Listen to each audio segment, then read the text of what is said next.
Our first speaker is a well-established and well-known businesswoman. Jo Fairley is best known for being a co-founder of Green and Blacks, the organic chocolate company, which was the first product to carry a fair trade mark. How about that for a round of applause? She's an expert on business management, including women in business, change management, entrepreneurialism, sustainable business and leadership. And we are delighted she made it here. So please put your hands together for Jo Fairley.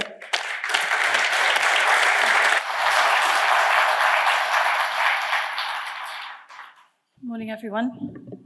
My name's Jo Fairley, and I'm a chocoholic. And I'm co-founder with my husband, Craig Sams, of Green and Blacks. And we dared to enter a really challenging market, a really crowded market, with a challenger brand, which became incredibly successful. We went on to sell it to Cadbury's, creating an ethical global brand. And I know one of your themes today is collaboration. And there are some examples of collaboration which literally saved our bacon that I'm going to share with you today. When we founded Green and Blacks, we didn't deliberately position ourselves as, a sustainable brand, a brand with purpose. It was literally the way that Craig and I did business, and it just came naturally to us. And people sometimes ask me where my values came from. And actually, it goes back to when I was at school, and a friend gave me a copy of a book called A Shopper's Guide to Saving the Planet. And there wasn't much I could do except get my mum to drive a lot of gin bottles to the bottle bank. And I took a bit of direct action. I had read that if you put bricks in loo cisterns, it would save water. So I thought I would do the school a favour and the planet, and I decided to put some bricks in the loo cisterns at school. Unfortunately, I got busted standing on a lavatory seat with a brick in my hand and sent to the headmistress's study, and at that moment all my green leanings kind of disappeared. But they bubbled up again when the whole green agenda became much more on people's radar, and I ended up writing a column for the Times called Ecosphere, and actually presenting a series for Sky called Go for Green with David Bellamy and Chris Packham. And the greenest thing I ever did was marry this man. Morning, darling. This is Craig Sams, and he was founder of a company when I met him called Whole Earth Foods. And I don't know, did anyone have Whole Earth peanut butter for breakfast this morning? Okay, you know why I married Craig then. And one day earlier that year, I walked into his office and I found 2 squares from a sample bar of dark chocolate sitting on his desk. Just 2 squares. Obviously, you find chocolate on your husband's desk, and there is nothing to be done but eat it yourself. So I popped it in my mouth, and honestly, this taste explosion went off. And I realized, oh my God, this is the darkest, yummiest, naughtiest chocolate that I have ever eaten. And so I said to him, what are you going to do with it? And he said, well, it's a sample of the world's first organic chocolate, but I can't actually do anything because it's got sugar in. And Whole Earth was founded on the principles of no added sugar. But, chocolate nagged at me, I nagged at him, and eventually he gave in and turned around and said, look, if you're so interested, you do it. And what he actually meant was that Whole Earth could take care of some of the backroom functions, the distribution and sales, etc. But I had to do the PR and marketing, poacher term gamekeeper. And the really big catch was that I had to finance it because he didn't have launching a whole new brand in his Whole Earth budget. And this was a complete new territory for me. I mean, I was a journalist. I was used to writing about other people doing exciting things. I didn't imagine I would ever have something exciting of my own. But I remembered a postcard that I'd bought in Carnaby Street as a teenager. And it was a man on a diving board, and it said, if you don't do it, you'll never know what would have happened if you had done it. So basically, I went to the edge of the diving board, I dived off, and I've never regretted it for a minute. And my personal inspiration was the amazing Anita Roddick, who I'd gotten to know through my journalism. We'd become friends. We'd been to Romania together. We'd been to Mexico. And the thing that I most admired about Anita was the way that she had shown that you could actually do good through doing business. And, that's kind of what you guys do. You help people in distress and difficult situations. So I had the idea, I could potentially, it's a cliche now, but I could potentially change the world one square of chocolate at a time. But first I had to find the money. And happily, this coincided with the only time in my life when I'd ever had a chunk of money in the bank from selling my flat before I moved in with Craig. And I had £20,034 in the bank, and 2 tons of chocolate were going to cost me 20 grand, which didn't even leave me enough for a pair of shoes. And I had to ring my bank manager and ask him to transfer this £20,000 for 2 tons of chocolate. And because I think it's money laundering rules, but even though it's your money, they've got to ask you what you're spending it on. So there was a sort of stunned silence at the other end of the phone when I told him it was for chocolate. Then we had to create the brand. And believe it or not, this global brand that you see before you started about 2 miles away in our bedroom in the Portobello Road on a rainy Saturday night with a yellow legal pad and a biro. And I think I can honestly say that if we'd gone with any of Craig's suggestions, I wouldn't be here this morning. There were things like eco-chalk and bio-chalk. And I said, no, what about having something that sounds a bit like an old established British confectionery brand? So there'd been brands like Callard and Bowser and Barker and Dobson. Obviously you've got Charbonnel and Walker, you've got Fortnum and Mason. What they all have in common is an ampersand. So we were green because we were organic. We were black because we had the darkest chocolate on the market. And I whacked an ampersand between those 2 words. And honestly, the minute I said it, I knew we had it. It just somehow pushed all the right buttons. We grew very fast, but I think that the real awareness breakthrough for us came, as Kevin said, when we launched this product, Maya Gold. And it was the very first product in the UK to carry the fair trade mark.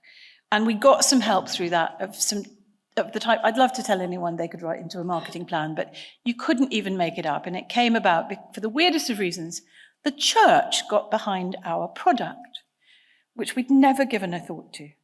And I learned that vicars were hosting tastings up and down the country, that there was a run for fair trade going on through the streets of Britain, and 20,000 young Methodists have been taking part, some of them carrying a flaming torch in one hand, some of them carrying a bar of chocolate in the other. I mean, it was just bizarre. And then the weirdest one was the vicars of Britain, who took it upon themselves to ring the Tesco buyer, who'd given an interview to say that he wasn't particularly interested in stocking this product, to tell him that he had a moral duty to have it on the shelves of Tesco, and that was how he got our Tesco listing. As I say, you couldn't make it up.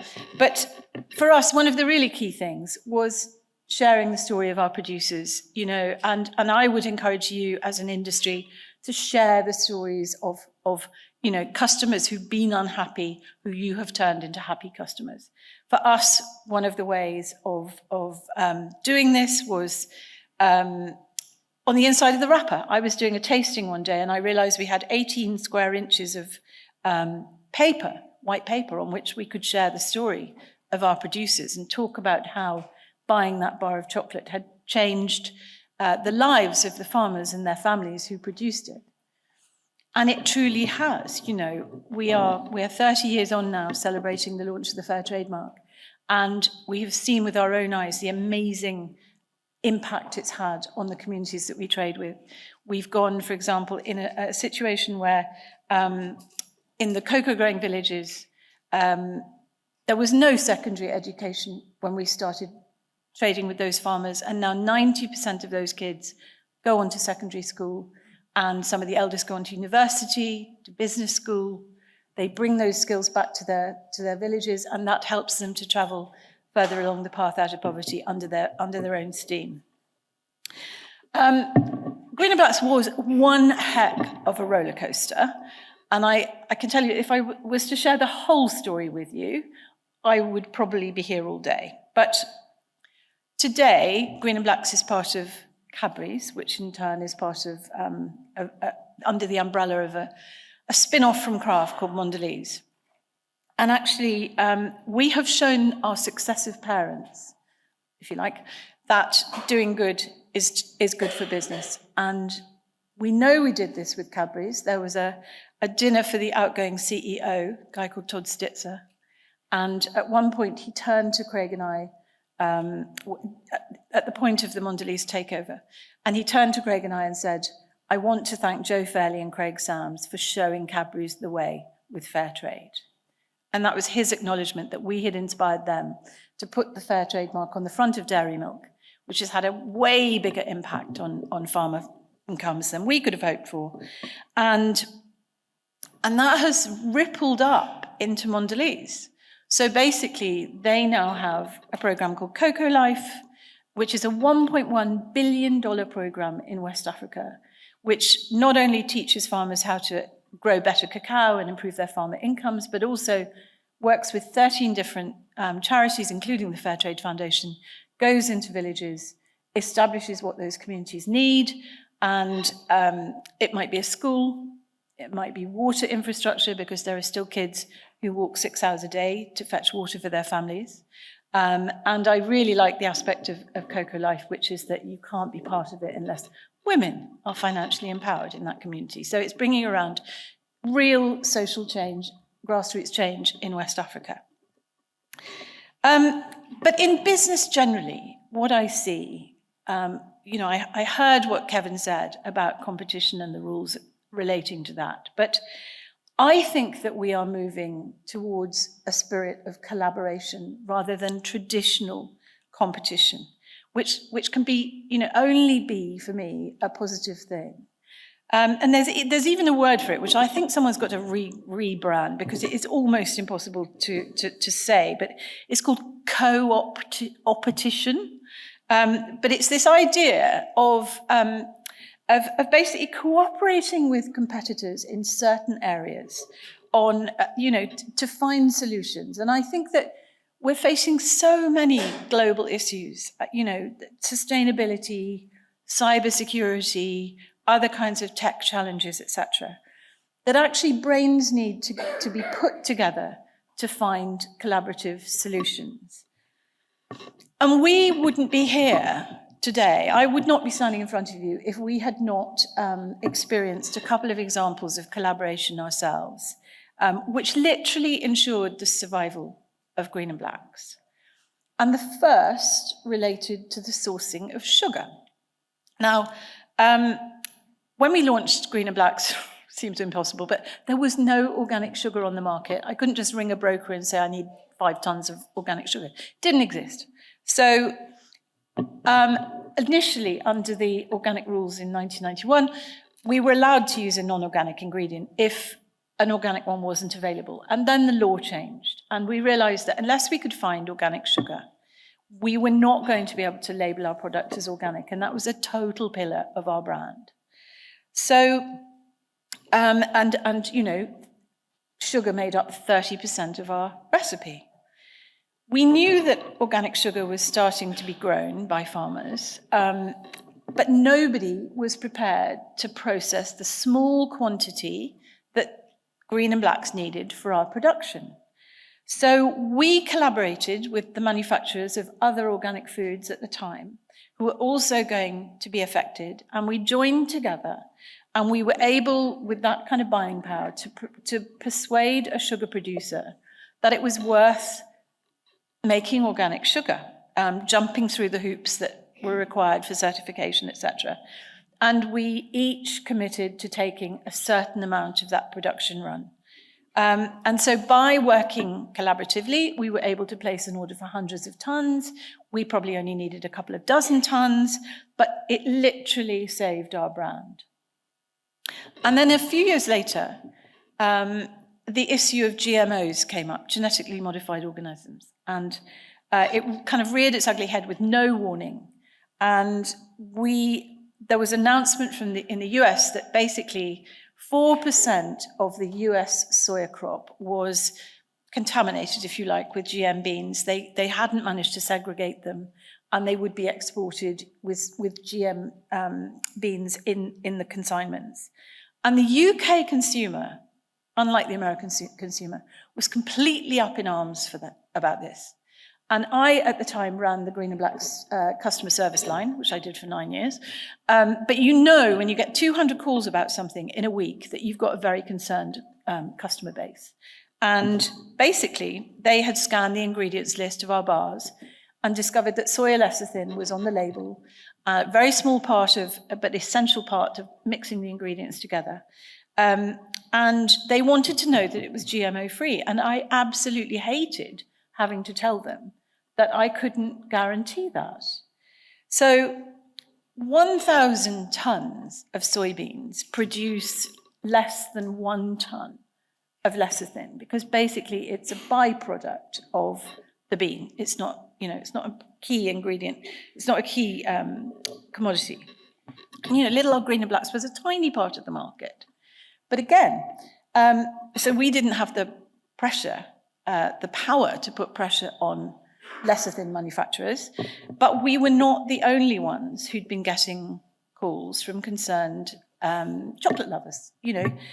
Lots of other brands, including Cadbury's themselves, long before we knew them, were also being bombarded. And so basically, we got together with the other players in the chocolate market, and within a few months, together, we were able to put pressure on those processors to produce certified GMO-tested, GMO-free lecithin.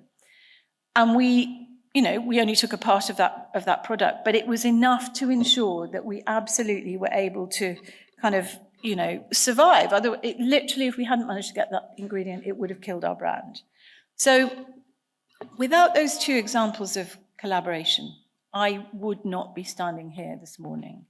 And I believe that as business becomes more customer-centric, that collaboration can lead not only to solutions, but actually to a much better customer experience and better business results as a result.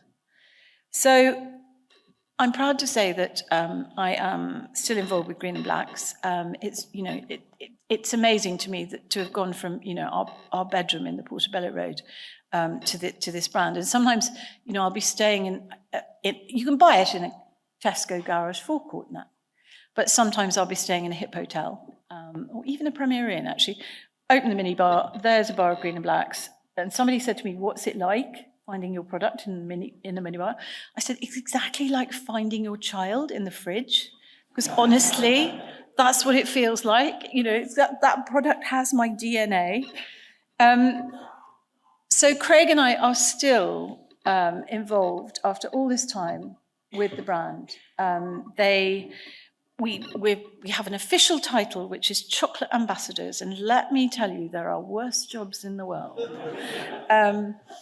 But even more importantly for me, our opinions are listened to. And just sometimes we have to throw our toys out of our pram and say, you know what, you're making a really bad decision here. And because we only do that occasionally, they really, really listen to us because they know if we bother to do that, then it's something really critical. So thank you, Kevin. Thank you, Joe and team, for inviting me here this morning. I'm sure you're going to have a great day. Please eat the chocolate. As I'm sure you can tell, Green and Blacks has been an amazing adventure. You've only had a tiny bit of it, but to go from our Portobello bedroom to a brand that's worth approaching £100 million a year has changed the lives of farmers across the developing world, and I think it really probably did help to change the world one square of chocolate at a time. So thank you.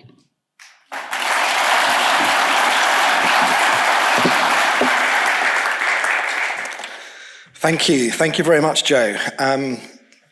We do like to start these events with an outside of the industry view before we funnel down. And I love that word, co-opetition. That's a keeper, isn't it? I can't say it. Coopetition, is that right? When we first met Jo, she also used a phrase which I won't forget, which was just the power of the collective. The power of the collective, which I thought was powerful, frankly. Don't put your kids in the fridge, though.